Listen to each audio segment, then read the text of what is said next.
All of the world's a stage, and some crimes are worthy of being acted out in court. You might have heard of the O.J. Simpson case or Casey Anthony.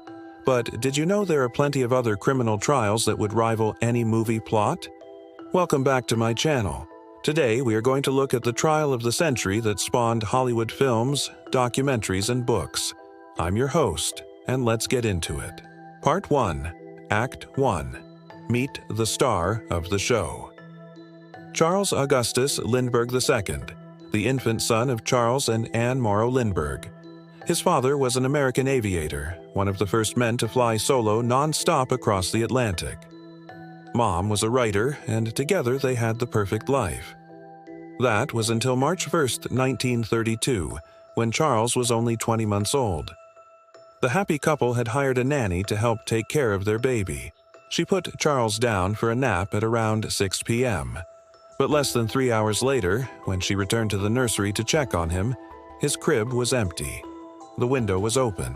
A wooden ladder lay on the ground below it, and muddy footprints led away from the house. The Lindberghs immediately contacted the police, who set up a perimeter around the area and began searching the nearby woods. But they didn't find the baby that night or the next day. Part 2, Act 1. The Ransom Note. The mystery deepened when the police discovered a bizarre note lying on the windowsill where the baby's bed had been. It read, "Message to the parents of the baby Lindbergh." Part 3, Act 2. Enter the go-between. As the days turned into weeks and the search continued without success, the FBI stepped in to help with the investigation. Agents interviewed everyone from servants to neighbors to strangers. One man who came forward was Dr. John Condon, a well-respected schoolteacher. He claimed he'd been approached by a stranger offering to pay him $5,000 to deliver a package to the Lindbergh home. The delivery was a large suitcase filled with clothing. Conant asked what was inside. The stranger simply replied, "It's no damn good," and told him not to open it. Naturally, this raised a lot of questions. Why would the kidnapper mail such a package? Why did he approach a random teacher to deliver it? And what did it mean? Conant was a respected figure in the community. The FBI felt he could be trusted and brought him on board as a go-between to negotiate with the kidnappers.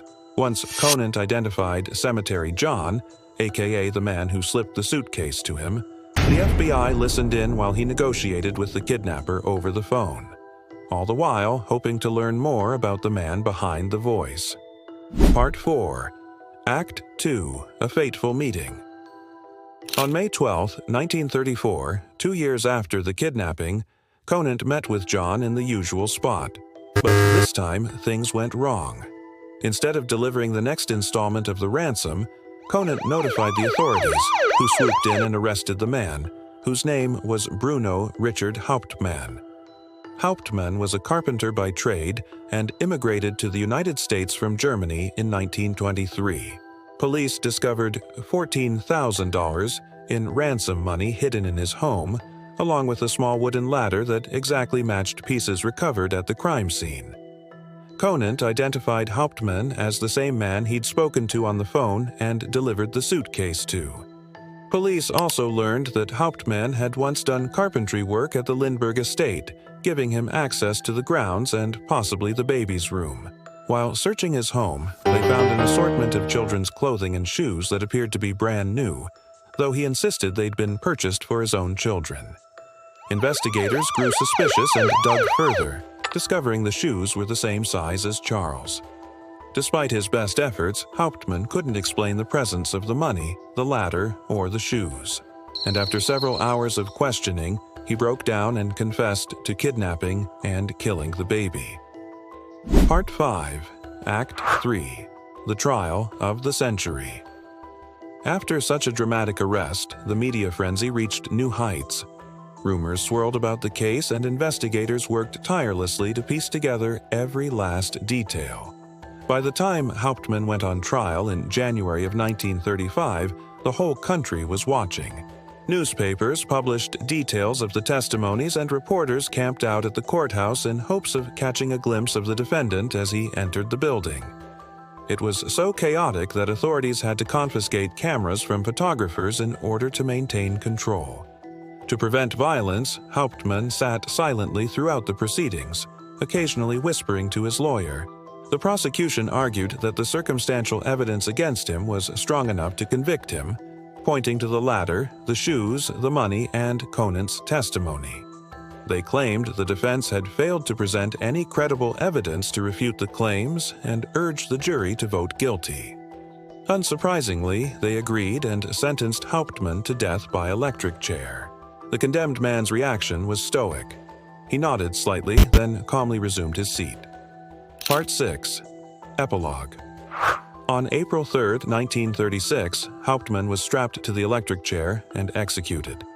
His final words were, "I am innocent. I did not kidnap the Lindbergh baby." Whether he was telling the truth or not has been debated ever since. Hundreds of letters, many written by Hauptmann himself, surfaced over the years claiming innocence and detailing how he'd been framed.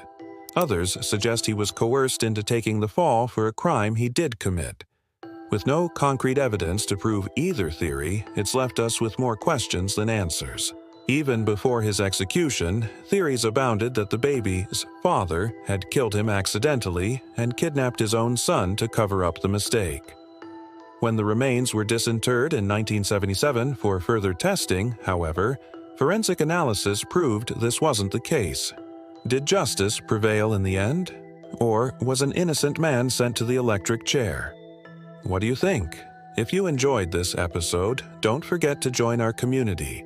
Every week we bring you new episodes covering the most gripping criminal trials in history. We love bringing you these stories, and we hope you love hearing them. If you do, please remember to like and share this video. For more true crime content, check out our other series, which covers everything from infamous criminals to terrifying unsolved mysteries. Thanks for watching. Keep thinking, and we'll see you next time.